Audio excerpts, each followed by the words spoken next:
adik-adik, selamat pagi, selamat kembali bertemu di dalam ibadah sekolah minggu. Tetap dengan edisi sekolah minggu di rumah saja ya adik-adik. Pagi hari ini kita akan kembali mendengarkan firman Tuhan. Masih ya, tokohnya masih sama ya.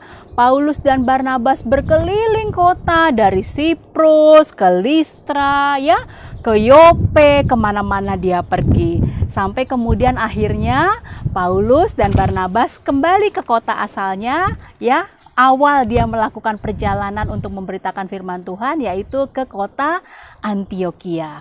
Di kota Antiokhia itu Paulus dan Barnabas bercerita tentang pengalaman mereka ketika mereka pergi dari satu kota ke kota lain menyampaikan kebenaran firman Tuhan ya.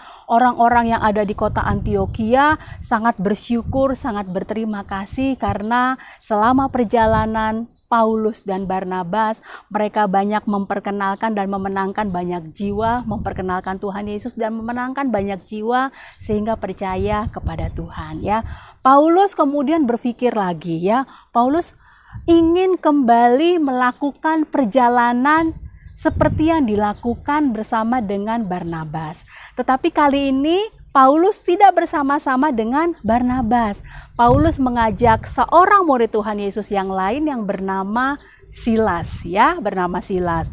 Ya, satu kali Paulus dengan Silas pergi ya untuk menyampaikan kebenaran firman Tuhan dari ke kota-kota yang pernah dikunjungi oleh Paulus ya. Di kota itu mereka bertemu dengan banyak orang ya. Salah satunya yang mereka ketemu adalah ada seorang hamba perempuan ya yang kerjaannya sebagai seorang peramal. Ya, adik-adik tahu ya kalau peramal itu apa? Kalau kita suka lihat tuh horoskop ya, ramalan bintang. Oh, kalau saya bintang Taurus, apa tuh ramalannya? Uangnya bagaimana, kesehatannya bagaimana ya? Kerjaannya hamba perempuan ini sebagai seorang peramal, dia meramalkan nasib orang lain. Oh, nanti kamu akan menjadi apa misalnya gitu ya, meramalkan nasib orang lain. Ya, dari meramal itu yang didapatkan oleh hamba perempuan ini apa? Orang-orang membayar pakai uang, ya, membayar pakai uang. Ya, lalu uangnya ini dikasih ke siapa oleh si hamba perempuan yang kerjaannya meramal ini? Dikasih ke tuannya. Sehingga yang kerja hamba perempuannya meramal ya, yang dapat uangnya siapa? Tuan-tuannya ya, orang-orang yang menyuruh si hamba perempuan ini ya. Lalu satu kali Paulus ketemu dengan hamba perempuan ini. Paulus tahu bahwa hamba perempuan ini bisa meramal itu bukan pekerjaan Tuhan, tetapi itu adalah pekerjaan iblis, sehingga si hamba perempuan ini dia bisa meramalkan nasib orang lain. Hati Paulus tergerak oleh belas kasih. Ya, dia tidak mau melihat orang yang terus terbelenggu oleh kuasa iblis ya, melakukan pekerjaan-pekerjaan yang bukan pekerjaan dari Tuhan. Lalu apa yang dilakukan oleh Paulus? Ya, Paulus berdoa. Dia bilang gini, dalam nama Tuhan Yesus, roh jahat yang ada di dalam engkau hamba perempuan keluar. Ya, Paulus berdoa kepada Tuhan. Paulus meminta kepada Tuhan supaya iblis, supaya setan, supaya roh jahat yang ada di dalam hamba perempuan ini, yang membuat hamba perempuan ini bisa meramal, itu keluar ya. Lalu apa yang terjadi? Ya, iblis takut dengan Tuhan Yesus. Iblis takut dengan nama Tuhan Yesus ya. Lalu roh jahat ini, iblis ini keluar dari hamba itu. Sehingga apa yang terjadi adik-adik? Hamba ini tidak bisa lagi meramal ya. Karena kenapa? Yang membuat si hamba perempuan ini bisa meramal adalah iblis ya. Ketika si hamba perempuan ini tidak lagi bisa meramal nasib orang lain, apa yang terjadi ya? Bos-bosnya si hamba perempuan ini, tuan-tuannya si hamba perempuan ini nggak dapat uang ya. Nggak dapat uang kan, tadi kan si hamba perempuan ini setoran ya ke bosnya ya, setoran ke tuannya. Ini tuan, upah tadi meramal dapat sekian. Sekarang nggak, hamba perempuan ini nggak bisa meramal lagi, sehingga bos-bosnya atau tuan-tuannya tidak lagi mendapatkan uang, ya. Karena tidak lagi mendapatkan uang, tidak lagi mendapatkan sesuatu yang banyak, ya. Lalu bos-bosnya ini menghasut, ya, memenjarakan Paulus dan Silas, ya. Paulus dan Silas bukan dipenjara seperti penjara-penjara sekarang, adik-adik, ya. Penjara sekarang, kalau adik-adik yang pernah datang ke penjara tuh enak, ya. Penjaranya itu bentuknya bangunan-bangunan. Paulus dan Silas ini dipenjaranya di dalam tanah, ya, di dalam tanah, tempatnya lembab. Bukan cuma dipenjara saja, tetapi kaki dan tangannya dipasung. Ya, adik-adik mungkin bingung ya, pasung itu apa sih? Pasung itu kakinya dimasukkan ke dalam satu lubang yang terbuat dari kayu, lalu dikunci, tangannya juga. Ya, jadi dia nggak bisa berdiri, ya. Paulus dan Silas tidak bisa berdiri, apalagi berjalan, ya. Berdiri saja tidak bisa. Yang dia lakukan hanya apa? Duduk. Tangannya juga terikat, ya. Tangannya terikat sehingga tidak bisa mengerjakan apa-apa. Tetapi ya adik-adik, Paulus dan Silas walaupun dia sudah dipenjaranya di tempat yang lembab, dipenjaranya di penjara bawah tanah, kakinya dan tangannya dipasung, dia tetap bersuka cita. Ya, bahkan satu kali tengah malam, ya, Paulus dan Silas bernyanyi memuji Tuhan, ya. Mungkin Kalina nggak tahu lagunya itu lagu apa. Mungkin nyanyi lagunya Kami Memuji Kebesaran-Mu bisa saja, ya. Kami memuji kebesaran-Mu Tuhan. Tetapi yang dilakukan oleh Paulus dan Silas ini terus memuji-muji nama Tuhan. Ketika Paulus dan Silas sedang memuji-muji nama Tuhan, sesuatu yang besar terjadi. Apa itu? Terjadi gempa bumi, ya. Terjadi gempa sehingga pintu-pintu, ya, di penjara itu bergetar, bergoyang-goyang, bahkan pintu-pintu penjara terbuka. Bukan cuma pintu penjara aja yang terbuka, tetapi pasung, ya, ikatan kakinya Paulus dan Silas, ikatan tangannya Paulus dan Silas pun terbuka. Siapa yang bisa melakukan itu, adik-adik?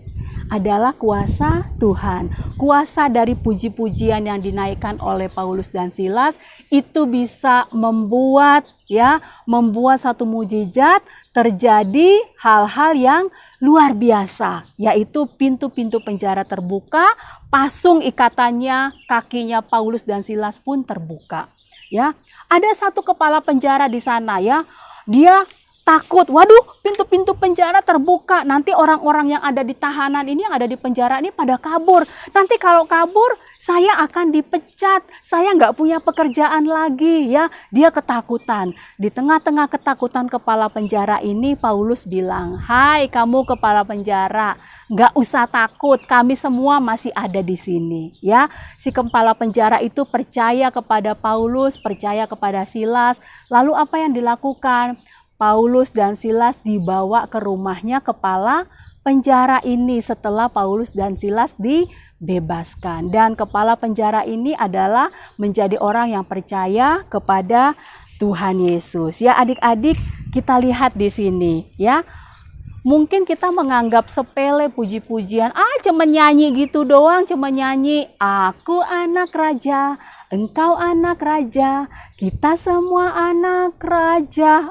Cuma nyanyian gitu doang, atau nyanyinya lagu memuji Tuhan selalu, mari kita puji Dia. Ya adik-adik lihat, firman Tuhan mengatakan puji-pujian punya kuasa. Ya, ketika kita sedang dalam kondisi tidak baik, kita memuji Tuhan, ya, Tuhan berkuasa atas puji-pujian itu, dan Tuhan juga yang akan menolong kita untuk bisa mengatasi segala kesulitan dalam hidup kita. Ya adik-adik, ya, kuasa pujian itu akan membuat kita selalu bersukacita. Seperti ayat hafalan kita minggu ini, Filipi 4 ayat 4. Bersukacitalah senantiasa dalam Tuhan. Sekali lagi kukatakan, bersukacitalah. apapun yang adik-adik alami sekarang, mungkin adik-adik sedang galau ya, adik-adik sedang nggak happy, adik-adik sedang bosan sekolah di rumah ya, adik-adik sedang bosan karena nggak bisa kemana-mana, adik-adik mungkin ada yang sakit ya, seperti itu. Ingat, Tuhan akan menolong kita ya, Tuhan akan memberkati kita asalkan kita tetap mau bersuka cita. Siapa yang bisa membuat kita bersuka cita? Hanya Tuhan. Ya, apapun keadaannya adik-adik, apapun kondisinya adik-adik, tetaplah bersuka cita dan memuji-muji nama Tuhan. Ya, memuji nama Tuhan itu tidak mesti harus nyanyi. Ya, tetapi ketika kita bilang, aduh saya ini sedang sakit, tetapi kita bilang bersyukur kepada Tuhan, terima kasih Tuhan, Engkau sudah menolong saya, Engkau memberikan kekuatan kepada saya. Waktu adik-adik bosan ya, adik-adik memuji Tuhan dan bersyukur kepada Tuhan, itu juga merupakan satu bentuk pujian ya. Seperti firman Tuhan, ayat hafalan kita katakan minggu ini, Filipi 4 ayat 4. Apa Tuhan bilang? Bersukacitalah. Mau kondisinya kayak gimana juga Tuhan bilang bersukacitalah senantiasa di dalam Tuhan. Karena Tuhan Yesus adalah sumber sukacita. Bersukacitalah senantiasa di dalam Tuhan. Sekali lagi kukatakan bersukacitalah. Ya adik-adik, mari kita selalu mau memuji-muji nama Tuhan. Mari kita mau selalu bersukacita di dalam Tuhan. Dan kita minta Tuhan mendampingi kita, Tuhan menemani kita, Tuhan menolong kita. Sehingga kita bisa menjadi anak yang gak cuman protes, tetapi kita mau jadi anak yang selalu bersukacita dan bersyukur karena Tuhan sudah menjadi Tuhan dan Juru Selamat kita dan menyertai sepanjang kehidupan kita. Ya adik-adik ya, ingat ayat hafalannya Filipi 4 ayat 4. Bersukacitalah di dalam Tuhan ya, bersukacitalah senantiasa di dalam Tuhan. Sekali lagi kukatakan bersukacitalah. Mari kita berdoa. Bapa di dalam surga, terima kasih untuk kebenaran firman Tuhan yang kami dengarkan pagi hari ini. Kami mau hidup kami dipenuhi dengan sukacita, dan kami tahu sumber sukacita kami yang sejati adalah Tuhan. Itu sebabnya Tuhan, hadirlah selalu dalam hati kami, hadirlah selalu dalam hidup kami, sehingga kami selalu menjadi anak-anak yang dipenuhi dengan sukacita dan memuji-muji Tuhan senantiasa di dalam hidup kami. Berkatilah orang tua kami, berkatilah keluarga kami, berikan kami seluruhnya sukacita yang dari Tuhan, sehingga dengan sukacita yang dari Tuhan kami bisa menjalani hidup ini bersama-sama dengan Tuhan, karena Tuhan yang menjadi Tuhan dan Juru Selamat serta penolong kami. Meteraikan firman-Mu dalam hati kami Tuhan, dan jadikan kami anak yang senantiasa berkenan kepada Tuhan. Terima kasih Bapa dalam surga. Kami berterima kasih untuk kebenaran firman Tuhan yang sudah kami dengarkan. Di dalam nama Tuhan Yesus Kristus kami berdoa dan bersyukur. Haleluya. Amin. Ya adik-adik, ingat Filipi 4 ayat 4. Bersukacitalah senantiasa di dalam Tuhan. Sekali lagi kukatakan bersukacitalah. Semangat terus adik-adik, sehat selalu.